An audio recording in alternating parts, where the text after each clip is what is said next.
again. Welcome back to the Movie Buff Reactions channel. Today we're looking at another Patreon-voted Cinema Snob episode. Also proud to say this is yet another episode that I helped cast the winning vote for, and I will say the token melodrama that Brad always puts on the Patreon voting polls is getting close, but not quite there yet, and while I'm sure it will win eventually, the movie Something Short of Paradise, I'm not sure I'll be casting my vote for it, just because, well, the Independence Day A3 episode was a lot of fun, and the Windy City episode got us the Fuck Soul shirt.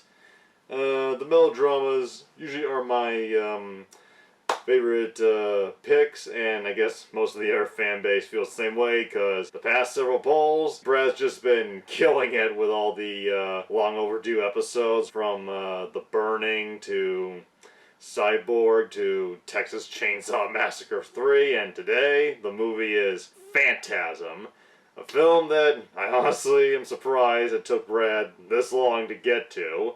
And for those wondering, yes, I am a fan of the Phantasm franchise. It's a bit up and down at times, but it is pretty inspirational from an independent filmmaking perspective. And I've reviewed the first two movies over on my other YouTube channel with my buddy Alex Luchar. Check those out if you want. So I'm curious to see what Brad has to say about this film, and if our opinions vary at some points. Let's watch. It's been in our episode polls quite a few times, though maybe not as much as Something Short of Paradise. But it is time we finally get there eventually. spotlight the 1979 horror classic Phantasm.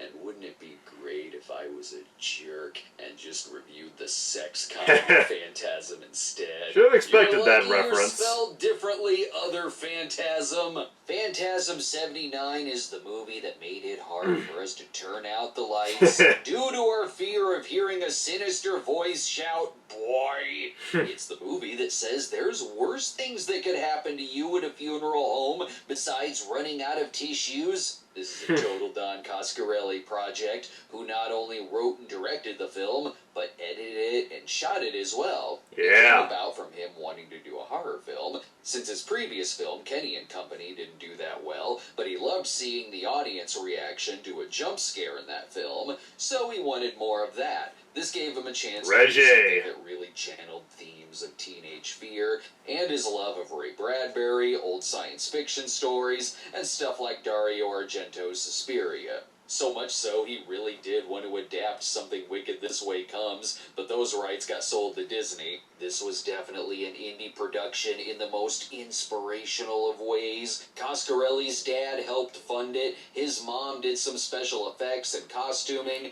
actors would do their own stunts. When Coscarelli rented They're all buddies. he did it on a Friday so he could shoot through the weekend, return it Monday, and would only need to pay for a day. Yet those were some long-ass shooting days, and the movie took over a year to make. But what came out of it was one Brad of can the relate to coolest, that. most original horror films of the 70s. And the film gets right to it. We are watching Phantasm.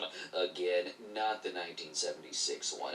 Though in John Australia, Holmes. the title was changed to The Never Dead, as not to get confused with the sex comedy. There's some sex and comedy in this film, too. We are right here at the theme of we're all gonna end up here at some point. Might as well have a little fun first. Send me off the old-fashioned way, getting so laid in the cemetery. It was right of them to not go skinny dipping this time. He's tired of losing his one-night stands to sharks. But in the absolute worst drunk goggles you've ever seen, I'm not a hot chick, I'm Angus Scrim. So long, Tommy, but Jody and Reggie will be here Can respect a bald guy that can rock the ponytail. Killed himself. Right, and so soon after they lost their friend Jennifer to suicide. Time for Jody to check out the mausoleum. Not because his friend is there, but because they also shot some movies like Burnt Offerings and A View to a Kill here. Cool. This is exactly how Tommy wanted to go, with everyone running late to say their goodbyes and marking their territory on every grave. That's why he's being haunted. It's for bad karma. Michael is played by A. Michael Baldwin, who, like every teen in the 70s, looks 13 going on 30, even if he really was a teenager. Yeah. And He actually was that age. He said back then, they said it intense. The funeral is about to begin, sir. You're not going to give a very loving tribute to my friend, are you? Angus Scrimm may be playing the tall man, but at 6'4", he was Fucking only a legend. little taller than Bill Thornbury here, so he had to stand on a crate. And just look at what he did to Tommy. It was a good idea not to let your little brother come to the funeral and see Tommy like this. Yeah. He looks like the eulogy will be read by Estes Perkle, graphically describing him burning in hell. Mike will see this funeral not that bad. Or watch a girls' pillow fight next door. This is gonna be great! Plus, that great theme from Fred Myrow kicks in, too, where originally it was going to be used in just the opening and closing, till they were like, no, this really is good. Let's play it throughout. Phantasm theme is fucking awesome. Tall man. This may seem weird, but I don't know. Tall man looks like the kind of dude who can lift a whole casket. It's the ultra-slimming clothes he wears to give himself an even taller appearance. Mike's got to deal with this death somehow. Why, yes, I do need a hand. Let's get more advice from fortune teller Grandma, who looks like she's about to be set up on a blind date with Grandpa from Texas Chainsaw Massacre. I can see that. It's watching this on repeat. Not sure I'd want to, because though. There are little clues as to where it's going, such as Mike saying his brother Jody is leaving, then cutting to a car driving wildly, foreshadowing what his fate really is. I don't know what the insinuation is of this line, though. Well, I just don't get off on funerals, man. They give me the creeps. Whatever, prude, be more adventurous. It's been a shitty couple of years all around. He actually did drive that car at the age of 14. Plus Mike and Jody's parents also passed away. I dig how the movie's edited, like shots Very of Mike 70s. following around Jody as Jody is describing his annoyance with it, while this is what Mike is conveying to the psychic. A lot of it is edited in this kind of non-linear, surreal way, largely because it was originally about 3 hours and had to be severely cut. But they made it work. I'd be interested in With seeing the that. randomness of these cutaways. See how they pull it off. That does give you this uneasy feeling that something's not quite right here. Unfortunately, he went to the psychic, who is a gigantic Frank Herbert fan, and just loves convincing people to put their hand in the box for the pain test. Yeah. It was simple and Straight function. rip-off. There's the killer. That's what grandmother wants you to learn. I have worm signs. Look at this, he leaves and they start busting up. They are just messing with him. Nothing that Clint Howard as the ice cream man can't solve. Turn that frown upside down.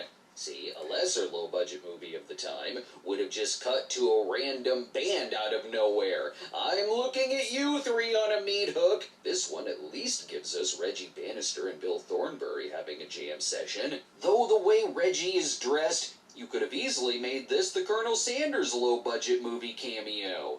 I'm glad we got some happiness here, because someone forgot to bring their sunglasses to the mausoleum. Ah, damn it, we'll have to go to Dune's Cantina to get another girl to trick horny This guy really teenagers likes to Dune. put their hand in a box. And here is why I love 70s horror movies.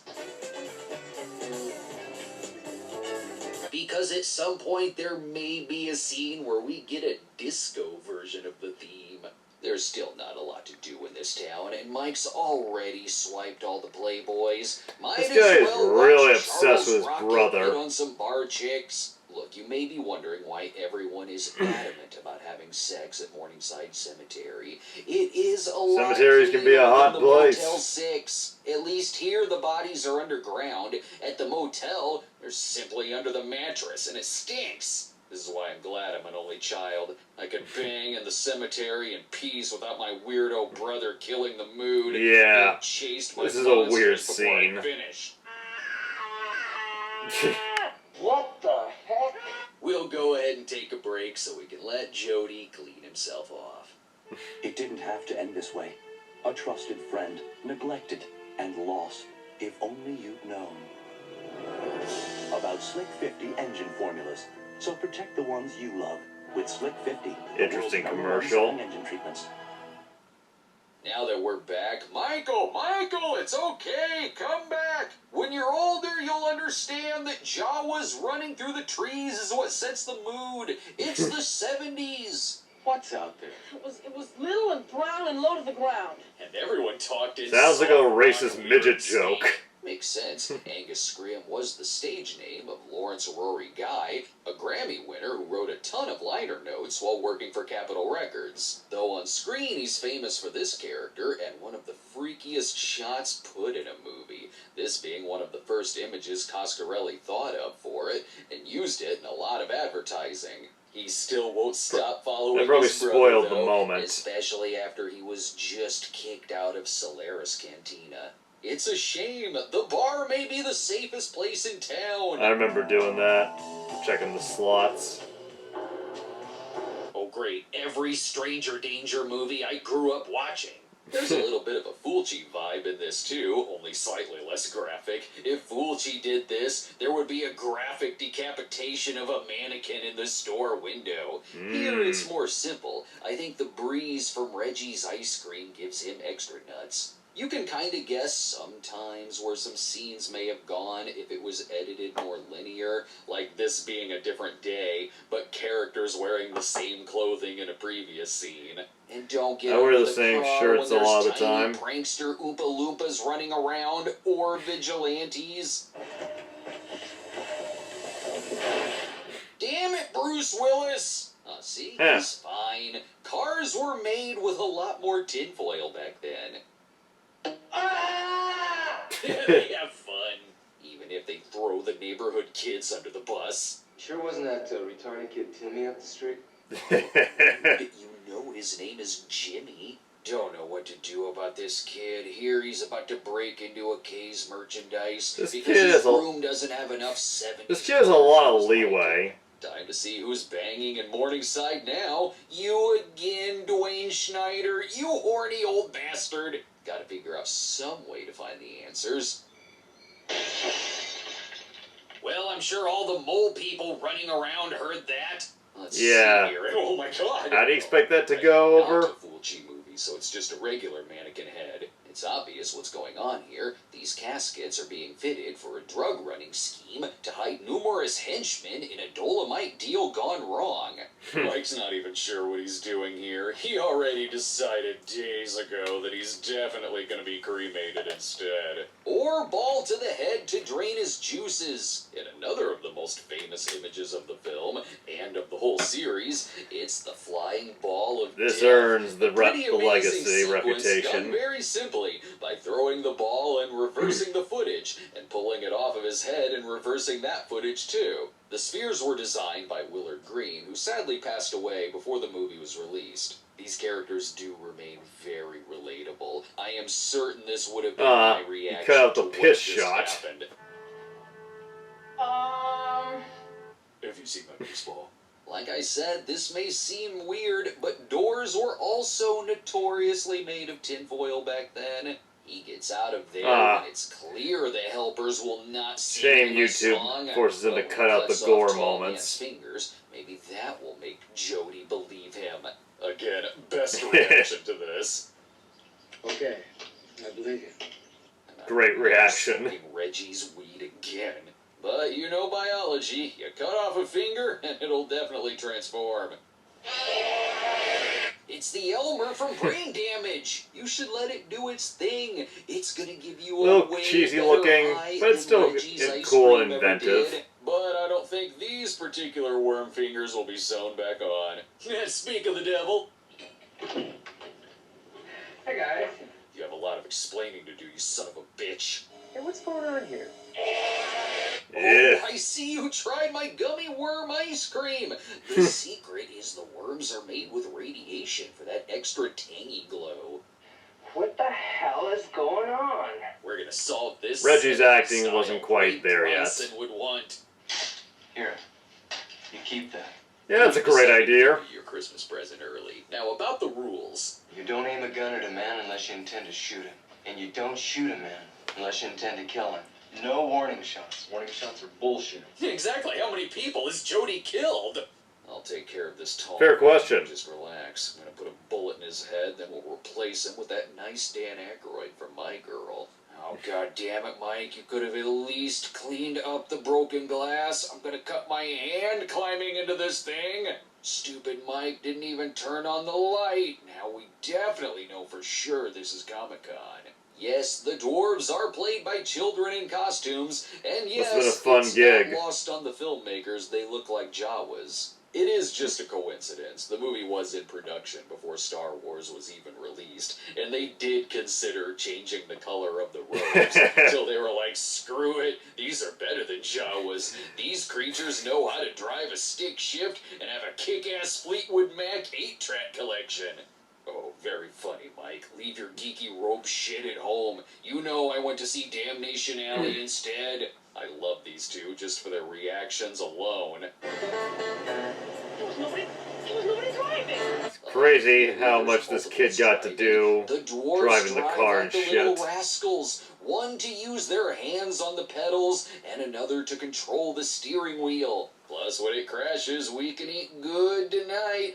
Ever since Mom and Dad died, we've been eating TV dinners, but now can dine good like the Ewoks did. Get Reggie on the phone. Tell him to bring his The booth. Cheeto casserole. Reggie has his priorities, right? This guy's not gonna leak all of my ice cream, is he? Would Priorities. that be so bad? Their blood does look like delicious banana cream. One evil they haven't considered yet. Hey, you boys back yet? God damn it, jump scare Myrtle! Who the hell is that? They're gonna come up with Landlord? a plan, but first things first, put on my Kansas records and send me to my happy place. What do you got, Reggie? What we gotta do is we gotta snag that tall dude and stomp the shit out of him. I like where your head's at. They come up with plans like it's the dude, Walter, and Donnie facing the tall man. Gotta get more weapons first. I don't know, I This think the ain't dude too just go small home. Trick. Defeated by large porcelain pig playing the accordion dropped on the head. Then he finds out the real story of the tall man. Holy shit, he's Pennywise! And is Reggie gonna get here with dessert? We're hungry. Yes, Baskin-Robbins' new limited edition monster flavor is finally ready. You The never fuck? really know where the movie is going. Jody may have to lean his head back for another nap, and boom! Visited by the ghost of Christmas future. It is an important shot that does foreshadow the movie's overarching theme, without making it too obvious if you're watching it for the first time. But anyway, damn it, I told you to hit the gas. The horny con attendees can't be stopped. We tried hosing them down with water. Then they're off to the nearest drive-in showing Star Crash. It's good that this has brought Mike and Jody closer together, especially after Mike was on the road with Johnny Cade hiding from authorities. It's short-lived, though. Cut out the as part Mike where wants to he join actually lets his little Jody brother and slurp dwarf beer. mortuary children, but is locked in his room. Wait a minute, I got it. Shotgun shell, hammer. I can get out of this room. 70s fireworks. We'll be Even right MacGyver would call Jody's gotta bullshit catch on up that to Chris one. Hargensen and Billy Nolan and toss them a beer. But if you need some morning cups of delicious yellow finger blood, head over to theCinemaSnob.com. Follow the links there, which can take you to our bonfire store, featuring Lloyd-approved mugs, plenty of shirts too, and we also have our DVD collection on the front of our archive page. That's all at theCinemaSnob.com. Well worth buying. See you there. I can Now that we're back.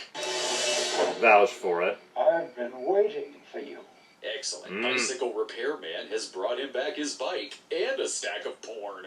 He's taking him right to the police station. He is going to make him mow Pretty the good mortuary effect. lawn every day till he earns back the money spent on fixing that broken window. Joke's on him, though. Every room has a gun in this town, especially in vehicles. Did I mention 70s vehicles? Must have hit Supernatural a 70s rock. I vehicles. thought I'd say this, but it's getting even weirder in the mausoleum. That signals the twist that it's all been taking place inside of the Virtual Boy. The themes are very heavy in the climax about Mike confronting death. This is a well-acted body moment. in the casket and shotgun blasting death to the balls. There will be more in the sequels. Damn sure wish Reggie was here. He'd love this. You said it! I've been smoking up in one of these caskets and came up with a new flavor. Butter Pecantasm. Oh great, this must be the room they keep all the rich people who wish to be frozen until they can find a cure to shark ball to the face. And it's where the dwarves can marinate a bit before they're released into the wild. It's like that part in Dune where Paul was properly trained to face the reality of the Matrix, where the dwarves are being used as slaves, which at this point is easy to explain to Reggie and Jody. And this is the door to their planet. Yeah, but seriously, why haven't they explained this to the police? Reggie has been training for this for years, too. No, not because of that. Because of playing that hand-shocker Uncle Fester game at the bowling alley. Wait, it's far too soon! The planet Phantasm ordered their dwarves well done. This is gonna send them very rare, and they'll never get the pyramids built. Here he's looking for his brother, which is part of what this story is perfect at conveying. A teenager dealing with a death in the family, and certainly about the mourning process. Yeah, the parents died previously, but what it's really been about is the loss of his brother. We see the movie has had this dreamlike quality to it because that's what it is. In Mike's dream, the tall man is representing death and most fears teen boys have all in one figure.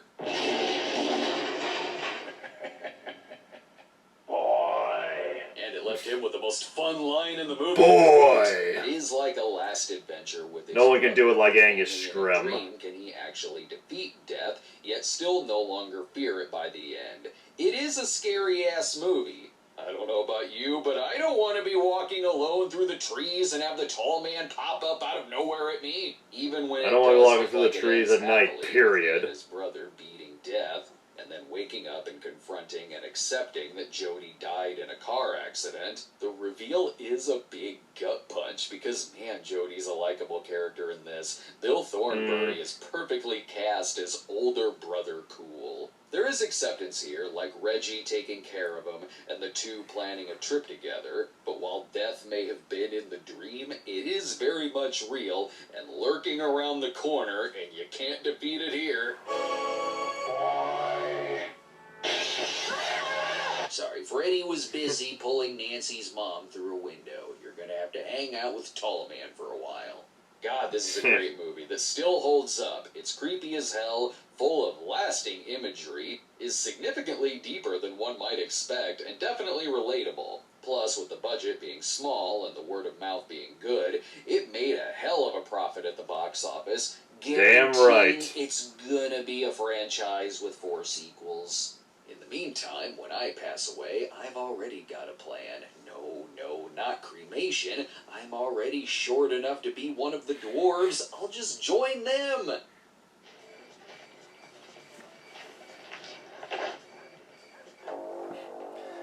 When I die, I want my body donated to a necrophiliac. Hey, everybody deserves love. Anyway, in all seriousness, that was an enjoyable episode. I'm glad Brad finally was able to get to Phantasm. I never read about the deeper meaning stuff that he goes into here, at least when I did my own review of it with Alex a few years ago, so it was an interesting thing to hear him analyze. Brad, as a Cinema Snob, usually doesn't get too deep on the themes unless it's a special type of movie, but yeah, it was a lot of fun. I'm not sure I agree on Jody being a very likable character. He has some kind of prickish moments, and as a teenager, when I first saw Phantasm, I thought it was pretty cool how Mike gets to do all this crazy shit like drive the car, drink alcohol. But as I've gotten older, I mean, yeah, it's still a fun scenario. All I can think of is, dude, someone called Child Protective Services. now. And there's actually a deleted scene where Jody's even worse. There's a deleted scene where he takes Mike to an ice cream parlor, gets him completely drunk to the point that he passes out, and then just covers him in ice cream. Yeah, like it was pretty stupid and cut for the better, but they concluded he'd be like, Jesus. And Reggie Bannister, as good chemistry as he has with A. Michael Baldwin, at the end, part of me was always wondering, are there seriously no other relatives in this family? I mean, yeah, he's a friend, but I don't know. Would you want your young relatives living with this dude? I wish Brad could have included a few more gore shots. I mean, he does include some still frames of the ball scene, but as he said, YouTube can be a real bitch when it comes to blood these days. But anyway, it was a very fun episode, and I seem a little shaky. It's because, as usual, I'm filming this super fucking late. I really need to work out my sleep schedules better, but yeah, I'm glad to see Phantasm was finally given the light of day, and it's got a lot of great sequences, and while it is a little cheesy at times, you will remember it. The hands popping out of the ground, the mausoleum, and Angus Scrimm. Rest in peace, my man. He was fucking incredible as the tall man. He was intimidating, legitimately chilling, especially when he walks down the street. And with his passing many years ago, I think it's good this franchise has finally ended. Although, Coscarelli could have given a good conclusion. I mean, I know these movies are all about being weird and non-linear, but that doesn't mean you gotta end the goddamn franchise on a note that doesn't make any fucking sense. Either way, fun movie, and is a fucking inspiration for anyone who wants to make an indie film, a horror film, and as always, I will see you again soon.